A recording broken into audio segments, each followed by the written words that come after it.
এখানে আপনার কিছু আনওয়ান্টেড ইনসিডেন্ট ঘটেছে, যেগুলোর সঙ্গে আপনার একটা একটা গোষ্ঠীদ্বন্দ্বের একটা জুড়েছে, বা যে অভিযোগগুলো হয়েছে সেখানেও যাদের বিরুদ্ধে অভিযোগ তারাও কিন্তু আপনাদের দল। সেইটা নিয়ে কি কোনো আজকে কোনো বার্তা? এখন তো কোনোরকম রিসেন্ট হয়েছে, আপনার একটা খুন হয়েছে, বোমাবাজি হয়েছে, সেইটা নিয়ে কি কোনো বার্তা? সেটা তো পুলিশ অ্যাকশন, পুলিশ তার দায়িত্বে থাকে। যদি মার্ডার হয়ে থাকে পুলিশ তার ব্যবস্থা নেবে না, দলের পক্ষ থেকে দলের আমার বক্তব্য আমি দল করে বলে কেউ মার্ডার করা অধিকার তো আমার নাই, এটা তোমার তো বুঝতে হবে। আমি দল করে বলে কেউ খুন করতে পারি না, তার জন্য পুলিশ আছে, পুলিশ ব্যবস্থা নেবে। আরেকটা কথা, ওয়াকআপ নিয়ে প্রচুর অশান্তি। দেখুন, আমি ওয়াকআপ নিয়ে আমি যা বলার বলে বলেছি। প্রথম মানুষ হওয়া দরকার, হিন্দু মুসলমান না করে। উজ্জ্বল কাদেরীর রক্তটা আর আমার রক্তকে যদি কোনো ডাক্তার বলে দেবে আলাদা, যদি বলে দেয় যে হিন্দুর রক্তটা মুসলমানের রক্ত, আমি দল করি।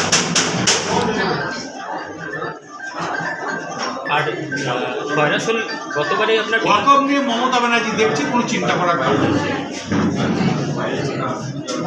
খয়রাসুল খুব শান্তপ্রিয় যে জায়গা, খয়রাসুল তাই থাকবে। এবং খয়রাসুলে আমি কথা দেব, খয়রাসুলের মানুষ খুব ভালো। এখানে খয়রাসুলের মানুষ একটু বোকা, তাদের এখানে উস্কা নয়।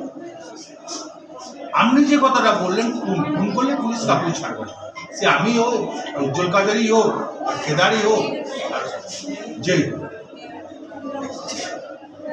দাদা, আসন্ন নির্বাচনে